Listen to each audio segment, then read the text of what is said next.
This is the Voices of Life podcast.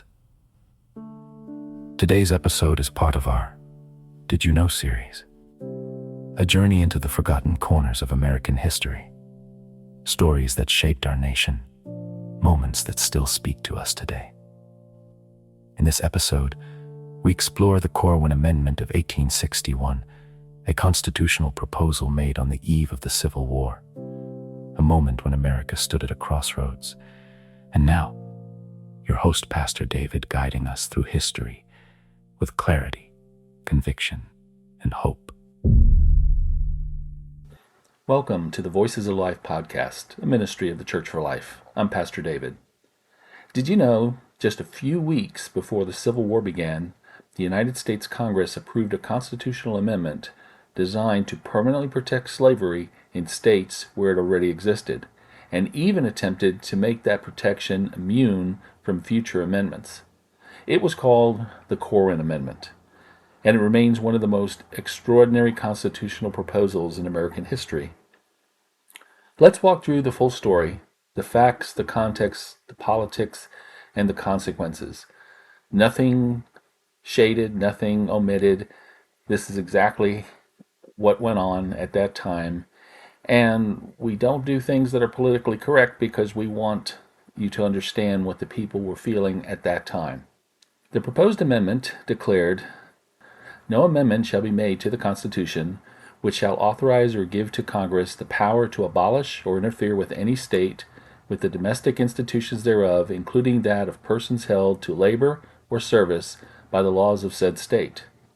The phrase, persons held to labor or service, was a legal language of the era referring to enslaved people. This amendment attempted something unprecedented. It sought to amend the amendment process itself, forbidding any future amendment from granting Congress power over slavery. A self-entrenching amendment, a constitutional lock on slavery. So why was this proposed? Well, the nation was breaking apart. After Abraham Lincoln's election in November of 1860, South Carolina seceded. Mississippi, Florida, Alabama, Georgia, Louisiana, and Texas followed. The Confederacy was formed in February of 1861. Many in Congress believed that if the federal government promised not to interfere with slavery, the remaining slaveholding states, especially the border states, might stay in the Union. The amendment was introduced by Thomas Corwin of Ohio. Thomas Corwin was a man who personally opposed slavery's expansion but believed compromise might prevent war. It was the federal government's final constitutional attempt to stop the disunion. Congress approved the amendment with the required two-thirds vote. In the House, 133 to 65, and in the Senate, 24 to 12. It was sent to the states on March 2, 1861, 2 days before Lincoln's inauguration. Outgoing President James Buchanan signed the joint resolution, even though amendments do not require presidential approval. His signature had no legal effect, but it signaled his support of the compromise. Lincoln, upon taking office, allowed the amendment to continue forward to the states. He did not block it, delay it, or discourage its transmission. Now, to understand the full picture of Lincoln's position, before the Civil War, Lincoln consistently argued, number one, the federal government lacked constitutional authority to abolish slavery in states where it already existed. He argued that Congress could restrict slavery in territories, but not in states. And finally, the Corwin Amendment merely made explicit what was believed the Constitution already implied. In his first inaugural address, Lincoln said he had no objection to the amendment. This is a crucial historical fact. Lincoln did not support slavery, but he did support the constitutional limits that prevented federal abolition at that time. State ratification attempts, here's the complete list. Only a few states ratified or attempted to ratify. Ohio ratified it, but then later rescinded it in 1864. Now, whether you can rescind a ratification or not, that's a whole different question. Maryland, Illinois. Approval came from a constitutional convention that was being held at the time, not the legislature. So some people would say it was generally considered invalid, but if they're doing a constitutional amendment to their own state constitution, it could be valid. So that would be a point of law for the courts. Considered but not ratified was Kentucky. They debated it but did not complete ratification. Rhode Island, it was introduced in committee. New York, discussed but no final action.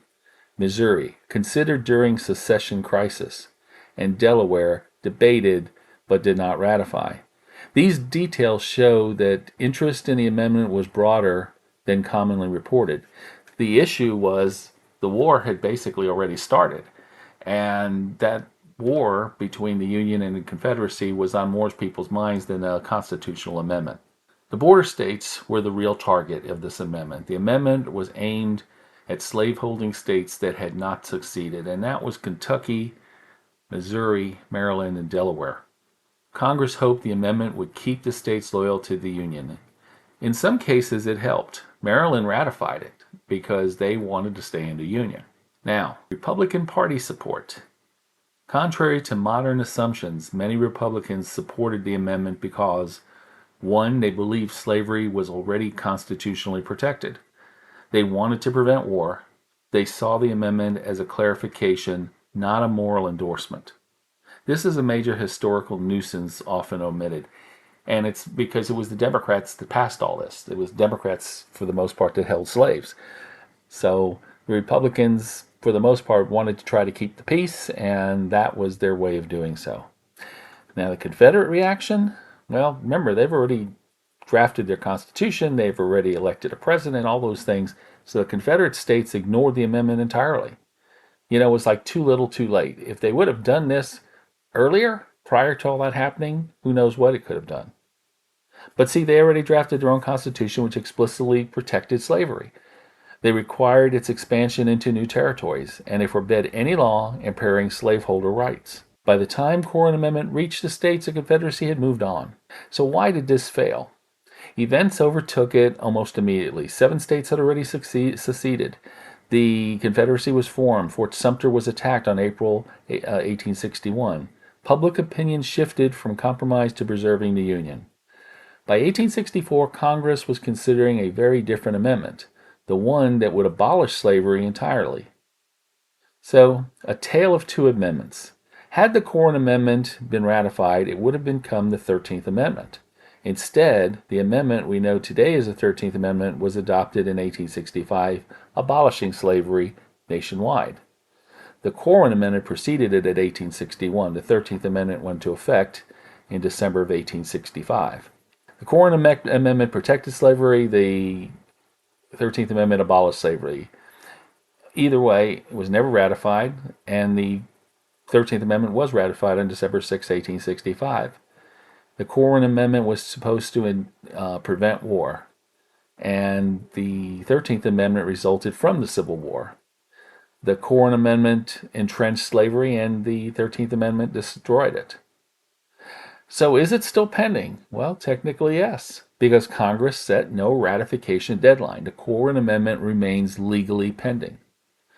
However, it does conflict with the 13th, 14th, and 15th Amendment. So some scholars will say it cannot be enforced even if ratified. Others say it would invalidate the 13th, 14th, and 15th Amendment. So constitutional scholars differ where that goes. Some will say it's obsolete. Some say depends on how the mood of the country is. It survives only right now as a historical artifact, a window into the final days before war. But it has a historical significance. The Corwin Amendment represents the federal government's last major constitutional compromise to preserve the Union. The extreme length leaders were willing to go to avoid war. The constitutional tension between slavery, states' rights, and federal authority. The moment when compromise failed and conflict became inevitable. Just over a month after Congress approved it, the Civil War began. 4 years later, the Constitution was amended not to protect slavery, but to abolish it forever. History teaches us that the nations face moments when compromise is no longer enough, when truth must be confronted. The Corwin Amendment reminds us that fear can drive desperate choices. But providence guides history toward justice, and even in our own time, we are called to steward freedom with courage, clarity, and conviction. May we be faithful to that calling. My friends, as we close today's Voices of Life episode, I want to leave you with this thought. History is not just a record of what happened. It is a mirror that shows us who we were, who we are, and who we are becoming. The story of the Corwin Amendment reminds us that our nation once stood at a crossroads where fear, division, and uncertainty pushed leaders to grasp for compromise rather than confront the deeper moral truth before them. Yet even in that moment, providence was already moving. The same nation that nearly amended its constitution to protect slavery forever would, only 4 years later, amend it to abolish slavery forever. That is the power of conviction. That is the power of courage. And that is the power of people who ultimately choose justice over convenience. As we reflect on this chapter of history, may it strengthen our resolve to stand firm in our own time, to be people who choose truth, who defend dignity, and who walk humbly with God. Thank you for joining me today. It is an honor to walk through these stories with you, to learn from them, and to carry their lessons forward. Until next time, may the Lord bless you and keep you. May He make His face shine upon you and be gracious to you. And may He grant peace to you, your family, and this great nation we love. I'm Pastor David. Thank you for joining us on the Voices of Life podcast. Another step in understanding our nation's story. Another reminder of the lessons history still teaches. We hope today's Did You Know? Episode encouraged you, inspired you, and strengthened your walk forward. For more episodes, visit Voices of Life online and stay connected as we continue exploring America's past and the faith that guides our future. Until next time, may God bless you, and may God bless the United States of America.